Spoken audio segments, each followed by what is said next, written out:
I wish I had jokes about just nothing. Like, what's the deal with the military-industrial complex, Gnome? Somehow, when we weren't looking, the military-industrial complex completely morphed into the American gun manufacturing industry, and then they just franchised all over America. Millions and millions have been served. They become regular Ray Kroc's shit. They love to see you smile, because guess what? That's a kill shot.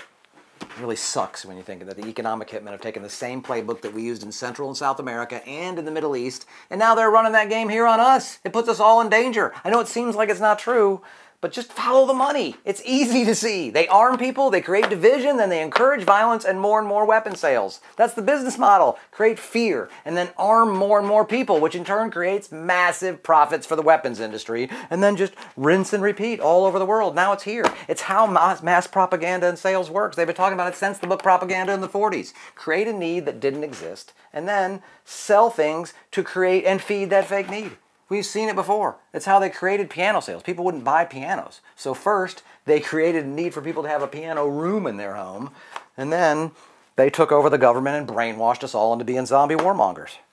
It's the same tactics. It's the same misery and profits that have helped to build the American empire. And now they're coming home to roost, because that's where the profits are. The greedy truth is this. The arms industry knows that it's just like Albert Einstein said. You cannot prepare for war and then also not create war. Which may not be exactly what he said, but it's close. So they get us to prepare for war and to be fearful and divided and armed, which equals more and more profits and more sales. It's just basic business, right? Then, just to keep up, our police have to become militarized. Then the people need to upgrade their arms because, you know what? You never know when the government's coming to kill you and take away your rights.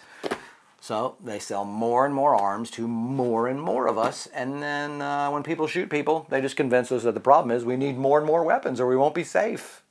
And now they're kind of right, because now it is less safe because of them, and the collapse is coming. We got to do something, which is more profits, which they reinvest in marketing and lobbying and lawmaking. And then they create more division and more fear and more labels, and the next thing you know, a third of the population is walking around armed and mad and untrained and fearful, and they got bump stocks, which is an awesome combination of person if you're a war profiteer. It's the same playbook. Arm people and then feed division, right? The Sunnis and the Kurds, the liberals and the conservatives. What's the damn difference? There isn't a difference. We've been doing this to the world for hundreds of years. It's amazing to think that we don't recognize it when it's done back to us. We have people killing one another for their beliefs, and the weapons industry is just raking in the money. Like, sorry, America, this is nothing personal, right? This is just business.